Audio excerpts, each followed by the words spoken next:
Hi, everyone. My name is Nicola. Thank you all for being here today as I share a little story about the system, stressors, and some solutions to California's most critical resource, water. Just as a note, all graphics presented today are my own. As we likely have varying levels of water knowledge in the audience, I created a simple conceptual diagram of water flows to set the stage. First, though, this is a systems diagram for water. Although I won't have the time to speak to it today, I'm showing it to offer a sense of the complexity that the water system brings. Now back to some basics. We see here that water can be categorized into three main buckets: storage, conveyance, and usage. Water is stored naturally through groundwater and snowpack and through reservoirs, which can be natural like lakes or man-made like dams. Water is conveyed through pipes, aqueducts, or rivers to give people or animals access to water where it is not stored. Lastly, water is used by urban households, by the environment, and importantly, for California agriculture. Agriculture is the largest user of water in California, responsible for an average of 40% of the state's water supply to grow and raise food. This is only beaten by environmental uses, referring to water used to fill rivers, streams, and to manage wetlands. The last 10% is used for urban households, and that can include also things like swimming pools or car washes.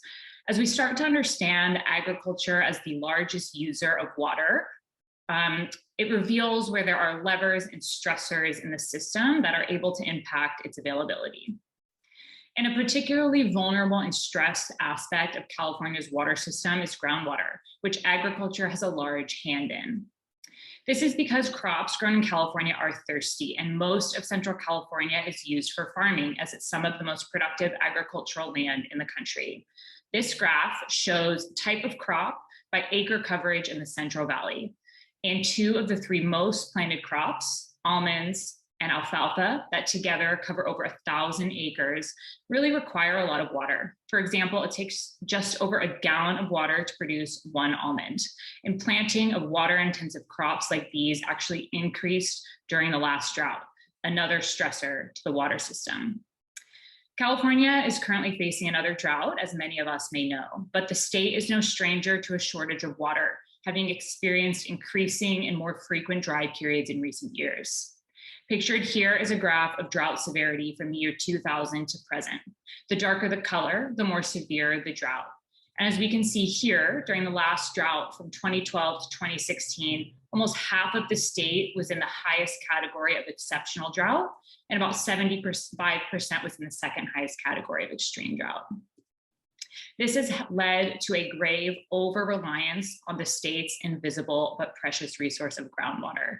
This is a graph that shows groundwater depletion by basins in the Central Valley since the 1970s.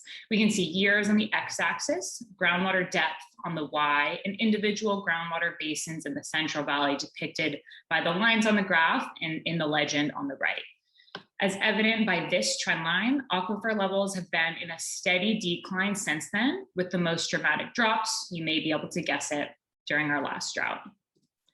Now, this brings me to two interventions that I focus on and would like to briefly share. First is recycling water. Now, this can be done on a citywide scale. Monterey, California is a bright spot for this. You can see here a map of their water treatment and distribution that mostly recycles agricultural water. It can also be done on a building level, though, as seen by these two San Francisco buildings, the headquarters of the San Francisco Public Utilities Commission and the Salesforce Tower. Incentivized by grants from the city, this is one way for urban areas to be able to contribute to water management and the sustainable use of critical resources. Recycled water is increasingly being used to fuel a second intervention: replenishing aquifers. The Sustainable Groundwater Management Act of 2014 is regulating this, but how can it practically be done? Two options to be able to get water back into the ground. One is infiltration ponds, where water is able to soak through an unsaturated zone and into an underlying aquifer. Second is an injection of water into wells for recovery or for storage. Both of these options are exploring using recycled water to refill groundwater basins and help them return to healthy, sustainable levels. Now, this story about water reveals one of my biggest takeaways during my time at Presidio. To understand a problem or issue, it's critical to understand how elements in a system interact and influence each other, especially for a system as complex as water. Please feel free to connect with me with any questions or just to talk about water. I love it. My contact details are on screen. Thank you all for your time, and thank you to my parents, family, and friends who are listening today.